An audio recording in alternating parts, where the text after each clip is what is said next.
చూపు ఎక్కడుందంటే కింద ఉన్నటువంటి కోడిపిల్లని తీసుకొని పోతూ ఉంటుంది. కానీ ఈ దృష్టి కాదు, మీకు ఊర్ధ్వ దృష్టి ఉండాలి. ఊర్ధ్వం అంటే ఊర్ధ్వమూలమవ అధశాఖం అనే భగవద్గీత పంచదశాధ్యాయంలో చెప్పినట్లుగా మరి ఊర్ధ్వముగా ఉండేటటువంటి పరమాత్మను మీరు చక్కగా ధ్యానించండి.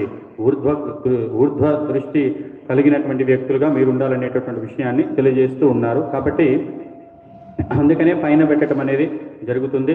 అదేవిధంగా ఊర్ధ్వం అంటే ఏమిటంటే పైకి రావాలి. ఎప్పుడు కూడా ఊర్ధ్వం అంటే పైన అని అర్థం. పైకి వస్తూ ఉండాలి. పైకి రావటం అంటే ఎట్లాగా, ఏ విధంగా అయితే పైకి వెళ్ళాలంటే సోపాన మార్గం ద్వారా ఒక మెట్టుకి పైకి వెళ్తూ ఉంటామో అట్లాగా మీరు కూడా శాస్త్రాధ్యయనం చేయడం, శ్రవణం చేయటం, మననం చేయటం, నిధిధ్యాస చేయటం, అట్లాగా మీరు కూడా ఏం చేయాలంటే ఊర్ధ్వం అంటే పైకి వస్తూ ఉండాలి. ఉన్న చోటనే ఉండదు. ఎక్కడ వేసినటువంటి గొంగడి అని అక్కడే మనకు ఒక సామెత ఉంటుందన్నట్టు. అలా కాదు, మనం ఏది చేసినా కూడా కాస్త విచక్షణ అనేది జోడించి ఏది ఏ విధంగా చేయాలి, ఏమిటి, ఏ విధమైనటువంటి ఫలితాన్ని రాబట్టగలిగినాను ఏమిటి అనేటటువంటి అంశాలు కూడా కాస్త మనం గమనిస్తూ ఉండాలి. ఎప్పుడు కూడా పైకి వచ్చేటట్టుగా చూసుకుంటూ ఉండాలి. నవనీతం ఒకసారి తయారైన తర్వాత మన నీళ్ళల్లో ఎక్కడ వేసినా కరుగుతుందంటే మళ్ళీ కలిసిపోతుందంటే కలిసిపోదు. మీరు కూడా ఆ విధంగా పైకి వస్తూ మీరు కూడా పైకి వచ్చిన తర్వాత అంటే పైకి రావడం అంటే ఆధ్యాత్మిక మార్గంలో ఉన్నతిని సాధిస్తూ ఈ జగద్భావాలు నశింపజేసుకొని పారమార్థిక భావాలను పెంపొందించుకొని ఈ జగత్తు యందు మళ్ళీ నవనీతం ఏ విధంగా అయితే దాంట్లో మిళితం కాకుండా ఉంటుందో ఆ విధంగా జగద్భావాల యందు, ప్రాపంచిక భావాల యందు మీరు కూడా మిళితం కాకుండా ఉండాలి అనేటటువంటి విషయం మనకి తెలియజేస్తూ ఉన్నారు. అందుకే ఈ నవనీతం అంటే సారభూతమైన దాన్ని మీరు పట్టుకోండి అని చెప్తున్నారు. ఇప్పుడు హంస దగ్గరికి పాలు నీళ్లు కలిపి తీసుకెళ్తే సారభూతమైన దాన్ని తీసుకుంటుంది, సారహీనం అయినటువంటి దాన్ని విడిచిపెడుతుంది. పాలను మాత్రమే తాగి నీటిని విడిచిపెడుతుంది హంస. కాబట్టి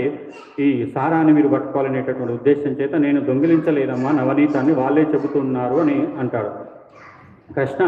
మరి వాళ్ళేమో దొంగిలించామని వాళ్ళు నీపైన ఆరోపణ చేస్తూ ఉన్నారు, నువ్వేమో దొంగిలించలేదని సమాధానం చెప్తున్నావు. మరి దొంగిలించామని వారు చెప్తున్నారు, కావున నువ్వు దొంగ అవని తేలిపోయింది అని యశోదామాత అంటుంది. అంటే నేను వారిని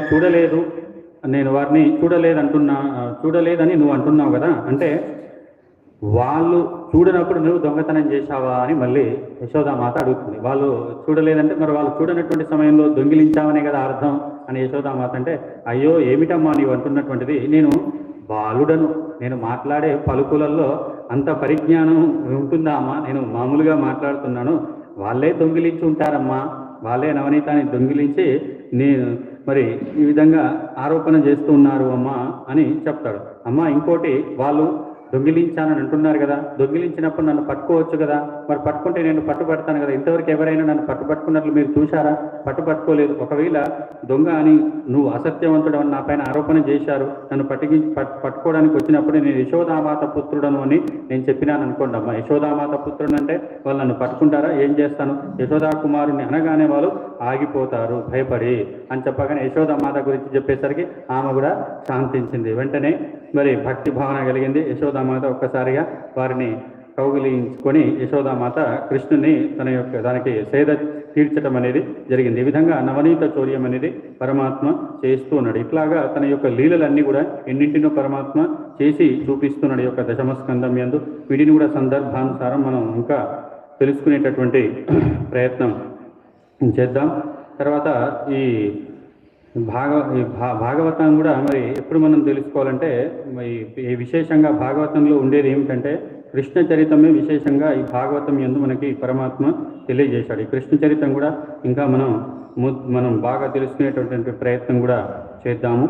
ఇదంతా కూడా మరి ఈ కృష్ణ చరితను తెలుసుకొని ఈ కృష్ణుడి పైన రకరకాలైనటువంటి గ్రంథాలు కూడా రాయటం జరిగింది. కృష్ణ కర్ణామృతం అనే భాగవతంలో ఉన్నవే కాకుండా వాళ్ళ భక్తి పారవశ్యం చేత కృష్ణ పరమాత్మ ఎలాంటి వారు, ఎంత గొప్పనైనటువంటి వారు, ఏమేమి చేశారనేటటువంటి విషయాలు కూడా తెలియజేశారు. ఒకసారి ఒక గోపికా స్త్రీ ఇంట్లోకి వెళ్ళాడు. నవనీతం తీసుకుందాము అంటే, నవనీతం అంటే వెన్న తీసుకుందామని ఆయన చేయి పెట్టబోతే ఆ గోపికా స్త్రీ యొక్క గృహం చాలా పెద్దగా ఉంది. అంటే బాగా ఇల్లు ఎలాగుందంటే ఒక పూజా మందిరం లాగుంది. గంటలు, విద్యుత్ దీపాలు అవన్నీ కూడా ఉన్నాయి.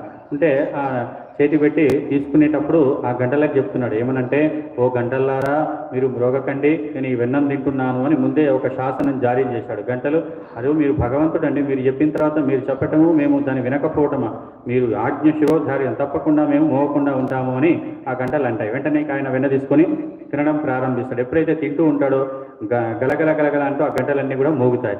ఓ గంటల్లారా మోగొద్దని చెప్పాను కదా అంటే, ఏమండి భగవంతుడు